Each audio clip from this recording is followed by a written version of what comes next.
I am doing another weekly update. A little behind. I feel like each week it's like a few days later, but at least it's kind of coming out at an appropriate time. It is Monday, the 23rd of November, which is very exciting. I spent the whole weekend rearranging my bookshelves, and I know you're like, Stephanie, there's like so much space over there, and there's so many books here. It's because I have a very specific system. I haven't 100% finished. 100%. And I think once I do, I'll record a little bit and then just put it at the end of a weekly update video. But I do want to say that these are just because I still have to film videos with them. These are the books that I bought in the month of September and October, and so that's why those are there. And then I will shelve them, and everything will be fine. So I did not really read last work week. Last work week was bananas. I worked basically 40 hours in 3 days. Okay. So I didn't really read at all, but I think I did finish some stuff, and I think I finished it like that weekend maybe. But I finally finished Girl, Woman, Other. Don't tell Robert. I don't want to get in trouble. It was really good, obviously. I think I ranked it second, and I feel like I probably would have ranked it first if I had finished it. I just thought Woman Talking was so incredible, so I ranked that number one. I think in the future what I'm gonna do is try to read all of the books in the first month. So you get 2 months to read 6 books. I think I'm going to try to read them all, and I'm a procrastinator, so I was kind of reading them basically in the second month. But I think what I'm going to do is read them in the first month, or attempt to, because I feel like your perception of books alters with time, and sometimes you're maybe really enamored with something right when you finish it, but the further away you get from it, right now I can tell you I wish that I had ranked this 10 minutes one below The Beekeeper of Aleppo, because that book kind of annoys me now in retrospect. I'll talk about it eventually when I do that wrap up.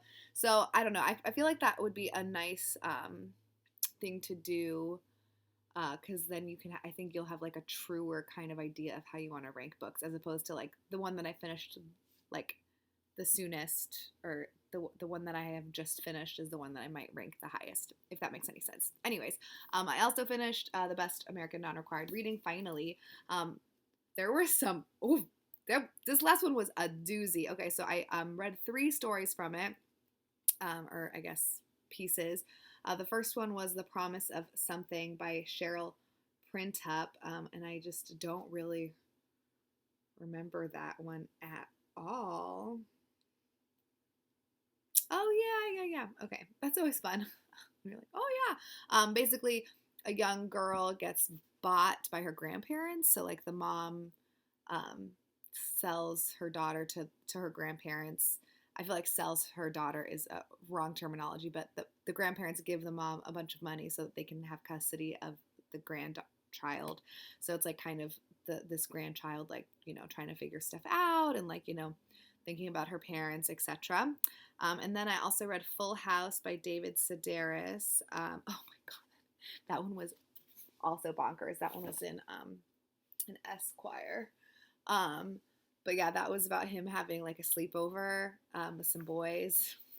And it was pretty hilarious. I link, if I can find them, I always link the short stories that I read from these anthologies down below, just FYI. And the last one, which was incredible, is called Transmissions from Camp Trans. I can't speak. Transmissions from Camp Trans by Michelle T. And holy cow, that one was so intense. So it's an essay, or an article that she wrote after going to this Camp Trans place, which was brought up in protest to the Michigan Women's Music Festival, which is a women's festival, and a women's music festival where you're just supposed to go and be women and everything's great and fine. But someone got their, panties in a bunch. I don't like that phrase. I'm sorry. I was a whoosies and a what's, okay? Because there was a trans woman and they banned her, and so this other Camp Trans came out in protest, and oh my gosh, it is intense. It is such a good article. Like, I really can't believe how good it was. So she kind of like goes over, so this happened in 2000, this article was written in 2003, but I think the original Offending Act happened in 1990 something or other, 91, in 1991. So I don't know if this like festival still exists or whatever, but holy cow, it's so good. So she kind of does a very what I really like, where she is like very specific about, like, you know, on this day, like day one of the music festival, da da da da, and then she kind of describes like some of the backgrounds of some of the people that are involved in the protest and like all of this kind of stuff, and it just like, and like the whole, you know, she gives the whole backstory of like what happens to this woman and like when she's banned and all of that. And then there's a list, I think it's 20 bullet points of like common misconceptions about trans people, or maybe not misconceptions, stereotypes. I don't know what the correct word is. Hold on. 24 gender myths. That's what it is. 24 gender myths. And it is insane, some of this stuff. Hey guys, I'm about to say the word transsexual like a ton of times because that's what the verbiage is in the short story, and I just referred to this as a short story. It is not a short story. It's obviously an article or an essay, whichever term you prefer. I was like thinking that it felt weird coming out of my mouth because I'm so used to saying the word transgender. So yeah, I'm sorry. It's just because it says that in the text. And I was wondering while I was speaking what was different and weird about the way my mouth was moving. And then watching this back, I realized that's what it is. So just, you know, I'm quoting from this book, and this was written in 2003, and a lot of stuff has changed with regards to how we speak about people since then. So I'm sorry, my bad. Yeah, women's space is not safe space if male to female transsexuals are allowed in it. Transsexuals have surgery so they can have sex the way they want to. Male to female transsexuals are trying to take over the lesbian community. The sex assigned to a person at birth is that person's real sex. The lesbian and women's communities have nothing to gain by including transsexuals. It's bonkers. And there's this whole section in here about how these lesbians, because like, so I don't know if like all of the people that go to this women's festival are lesbians, but there's some that are lesbians, okay, you know what I'm talking about.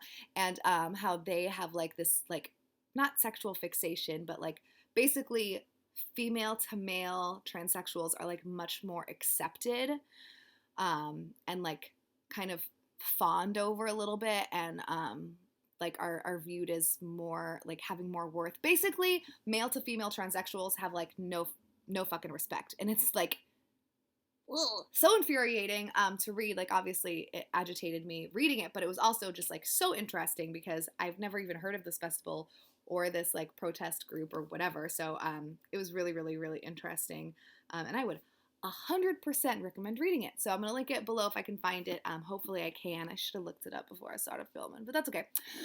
So I am currently reading mostly 100 Years of Solitude by Gabriel Garcia Marquez, translated by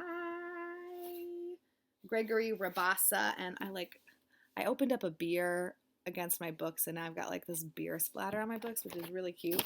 And I also started reading my my Milkweed press book for this month's indie press project. I will say that I am very irritated. This is the second time that I've picked a short story collection, and it is a huge, huge mistake because how am I supposed to, I don't even know how to review short story collections in general.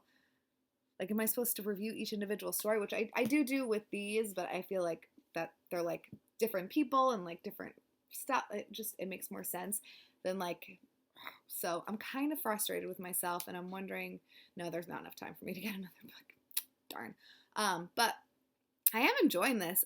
It is very manly. That's like the only adjective that I can think to describe it.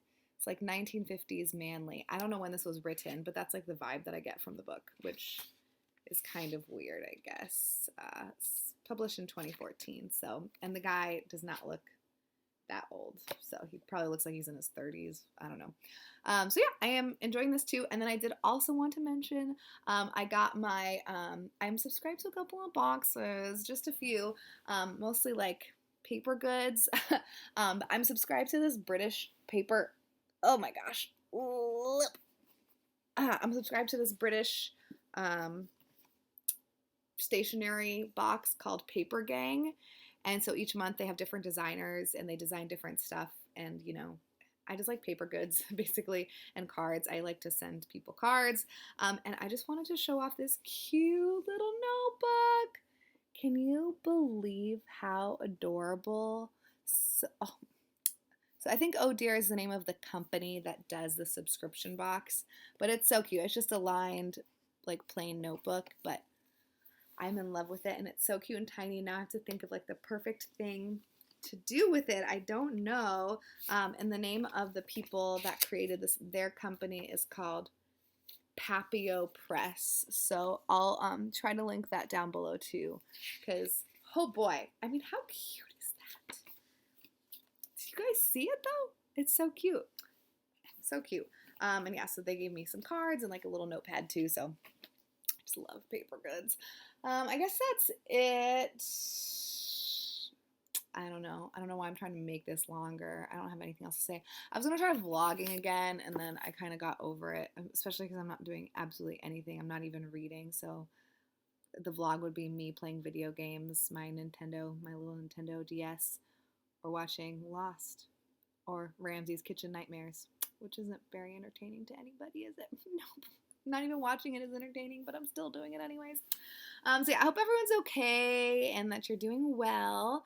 I have filmed another wrap-up video. I just have to edit it together. I was having a lot of like glitches during it, so it's annoying. But yeah, so hopefully I'll post that later this week. And then I can eventually do my giveaway video finally. Okay, I'll talk to you guys later. Bye.